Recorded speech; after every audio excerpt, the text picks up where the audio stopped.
This is unit number 5, construction and analysis of profit and loss account.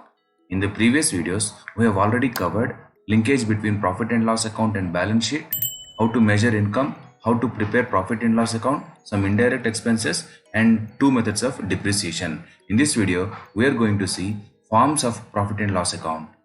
Let us jump to the topic. Form of profit and loss account. So far, we have been discussing profit and loss account in the account format. That is, listing all the revenues earned on the RHS and all the expenses incurred on the LHS. That means revenues are shown on the credit side and expenses are shown on the debit side. If the net balance is a debit, then it becomes a loss. If the net balance is a credit balance, then it becomes a profit. Therefore, revenues minus expense is shown as profit or loss. This we have studied in the previous chapters. In this topic, we are going to see two forms of representation of profit and loss account. First one is a T-shaped representation. Second one is a condensed continuous format of presentation or a statement type of presentation of profit and loss account. In the first one, all the accounts are shown on the left hand side and the right hand side. On the right hand side, all the credit balances are shown. In the left hand side, all the debit balances are shown. We'll see an example here. In this example, net sales revenue is given as 255 in millions, 250 millions. Other income is 5 millions. Put together, total sales revenue is 260 rupees.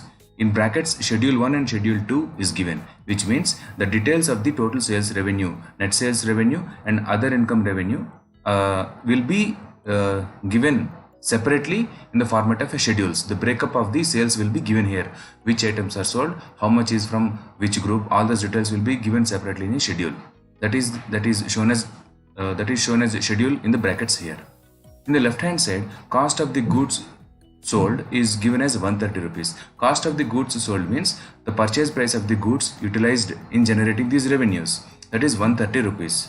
So, for generating 260 rupees of sales revenue, 130 rupees of assets are used. Therefore, gross profit is 130 rupees. This gross profit is a credit balance here because total credit balance is higher here. Therefore, 130 rupees is a gross profit. The next part is expenses part. Personal expenses 49 rupees. Depreciation 11 rupees. Depreciation we have seen in the previous videos. It is the amount of the asset utilized or the expired or the asset expired in generating the revenues in the present accounting period. That is depreciation. It is a non-monetary or non-cash expense. Depreciation is 11 rupees. Other expenses 28 rupees. Total 49 plus 11 plus 28. 60 plus 28, 88 rupees is the total expenses. Gross profit is 130 rupees and expenses is 88 rupees. Therefore, operating profit is 42 rupees. This is also a credit balance, 42 rupees, operating profit. From the operating profit, interest amount is paid 12 rupees interest. From 42 rupees, 12 rupees is paid as interest. Interest may be towards the debt which the company has brought in initially. For the capital put in, debt capital put in, interest is paid, servicing the debt, 12 rupees is paid. Therefore, net profit or profit before taxes are not yet paid at this point. Therefore, 42 rupees minus 12 rupees is 30 rupees is the profit before taxes. Afterwards, tax is paid of 12 rupees. From 30, again deduct 12 rupees and 18 rupees is the final net profit. Okay, at various stages we have seen gross profit, operating profit, profit before taxes and net profit or profit after tax. These items are useful for calculating different ratios like price to equity, sales to gross profit. Different kinds of ratios are there which we will be studying in the subsequent chapters. So as we go through the profit and loss account, at each stage we will be arriving different items. This gross profit is sometimes also called as earnings before interest, depreciation, tax and amortization, EBITDA, EBITDA. Okay, so these items will be used for calculating or comparing different ratios. Okay, the second format of presentation of profit and loss account is a statement, a condensed statement format. Here, each item will be presented one after the other in a sequence. First, sales revenue is 255. This is the net sales revenue 255. Other income from other sources is 5 rupees. Total is 260 rupees. Cost of the goods sold, the purchase price is 130 rupees. So net gross profit at this point is 130 rupees. This is also called as earnings before interest, depreciation, tax and amortization. Operating expenses, the group of the part of operating expenses is given here, and the total is 88 rupees. Personal expenses are there, depreciation is there, other expenses are there. Total 88 rupees is the expenses. This gross profit minus total expenses, operating expenses, is called the operating profit. Profit from the main activities of the business. Now interest is paid on the debt capital, or the capital which is borrowed from the others, servicing the debt. 12 rupees is paid. Therefore 42 minus 12 is 30 rupees is the net profit, or profit before taxes. Okay, then taxes are paid from this 30 rupees. 18 rupees will be the net profit or profit after tax. This is another format of representation of P&L account. This format is a bit simple and easy to understand. Here net sales shown in the profit and loss account. In the profit and loss account, we are showing the net sales amount, not the gross sales amount. The breakup is given in the schedule 1, which we will see now for this example. See here, gross sales, sometimes this is also called as turnover. Gross sales is 260 rupees. Out of this 260 rupees, there are some returns and there are some discounts. So you reduce that amount from the gross sales and you will arrive at net sales. This net sales will be shown in the P&L account. This is for the purpose of controlling the activities or controlling sales, for clarity to the management of the business. Sales returns means those goods or services which are returned by the customers or receivers. Sometimes goods may be damaged or defects in the goods. Sometimes the services is not satisfactory. Then amount will be returned by the customers. Those sales returns are to be reduced from the total sales. Sales discount means sometimes businesses will give rebate on the sales. If suppose a customer is paying regularly for the goods that the company is selling, then out of good faith on the customer, the business might reduce the invoice price. These are called discounts, sales discounts. Put together 5 rupees is the sales returns and discounts, and you reduce from the total gross sales. 255 rupees is the net sales revenue. Again, the breakup for net sales is given here. 83 rupees is from machine tools group, watch group 87 rupees, tractor group 60 rupees, lamp group 13 rupees. Likewise, breakup of the 255 millions is given here. It is given separately in the form of a schedule, okay, attached to the profit and loss account. So here it is there is an explanation of sales returns and allowances. These are the goods returned by the customers. Sales discount means reduction from the invoice price. This is also called as cash discount. Sometimes discounts or terms of payments are represented in the form of symbols like N by or N/EOM, N/30, 5/10. Means N/EOM means the net amount of the invoice is to be paid by the month end of the month. 5/10 means 5% discount will be given if you pay the bill amount within 10 days. N/30 means the net amount of the bill has to be paid within the 30 days. Suppose you have an invoice of 1000 rupees with 5/10 N/10 symbol. This means that 5% discount will be given if paid within 10 days, and if not paid, it has to be paid within 30 days. These are all credit sales. Amount is not paid immediately by the customer. They will pay at a later point of time. If they pay within 10 days, discount is given. If they do not pay within 10 days, then they will have 30 days time limit to another 20 days time limit to pay the amount.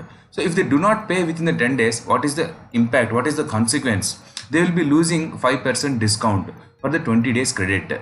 In other words, it costs the customer or the receiver 360 by 20 into 5. This means for the 20 days, in a year, there are 18 such instances or sequences of 20 days discount. So each time 5% discount is given. Therefore 90% discount they are losing, which is equivalent to interest. Okay, this knowledge will definitely help you in planning, help the management in planning the short-term finances more effectively, right? Trade discounts. These are the adjustments in prices when bulk sales are made by wholesalers to retailers. Normally this happens in the commodity sales. Other income. Other income is operating income and non-operating income. Operating income is generally the income derived from the main activities of the business. Okay, this other income, the breakup of other income is given separately in schedule 2 here.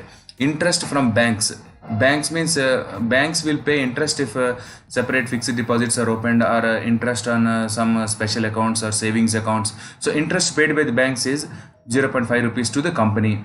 Interest from staff and office. Sometimes normally some businesses will give housing loans, vehicle loans, festival advances, and some other kinds of loans to their employees. From those loans and advances, interest is collected. That is 1.2 millions here. Export incentives. These are incentives given by the government generally. This is like input tax credit on GST. Okay, the difference amount of the incentive given by the government. Sales agency commission. A commission paid or received from the sales agency. Profit on sale of assets, dividend on trade investment. Suppose if excess cash is there with the business, they put their cash into investment opportunities in stock markets, or they do trade with that cash. So the dividend earned on this part is an income. Other miscellaneous income is 0.5 millions. So this is the breakup of the other income in this business. Cost of goods sold. We have seen the profit and loss account in the top section. Sales and cost of goods sold. Cost of goods sold is the purchase price. Simply it is the purchase price of the goods. So how do we show the purchase price? It is a very complex topic for a multi-product and multi-division company where large amounts of semi-finished goods are there.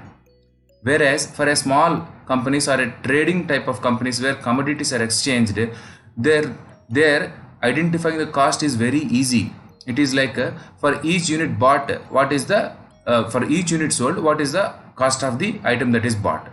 It is very simple for exchanging or trading commodity trading companies. For multi-product and multi-division companies, it is a complex task to identify the cost of the goods or the purchase price. Even for companies which are selling goods, there are two major problems in identifying the cost of the goods. Once the good is bought, once the item is purchased, if the price is changed, then what price it should be, we should represent in the profit and loss account. At what price should we identify the cost of the goods sold? Is it the changed price or the present market price, or the price at which we have originally bought? Second, how do we evaluate the cost of the semi-finished goods? Unprocessed or semi-finished goods are left out in the during the production process. So how that value should be shown in the profit and loss account? So these two are challenges in preparing the cost of the goods sold value. Here an example is given. Inventory. Goods are purchased and that is 81 rupees. Freight in and other direct cost materials 135 rupees. Other cost materials like freight charges, transportation charges, handling charges, octroi charges. Octroi tax is also levied when goods are introduced or taken into a local area. The local administration will impose that duty, octroi duty. So all these charges, handling charges and other incidental costs on the goods purchased is 135 rupees. Together it is 216 rupees is the total cost of the goods and the value of the goods that is available for generating sales revenue. Now other raw materials or unprocessed goods are pending in the company. They are 71 rupees semi-finished goods, and finished goods are also pending 15 rupees. So these two put together 86 rupees is there pending. You remove that 86 rupees from 216, 130 rupees is there. This is the cost of the goods sold, right? There is one activity here. Match the following. Gross sales. Gross sales means the total sales.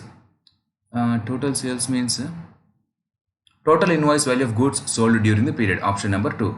Sales returns and allowances. Sales returns and allowances means discounts and goods returned by the customers. Give an effect when goods are returned by the customers. Depreciation. Depreciation is the amount of asset actually utilized in the accounting period for generating the revenues. That is an expense, non-cash expense of the period. Discounts means a reduction in the price, reduction from invoice price. Okay. So in this topic, in this video we have seen the topic of representation of how to represent profit and loss account, and different items like gross sales, net sales, profit before tax, profit after tax, cost of goods sold. In the next video, we're going to see methods of inventory valuation. There are two methods, first in first out method and last in first out method, and how the price of the inventory or the cost of the goods is taken into account. Okay, stay tuned until then. Bye bye.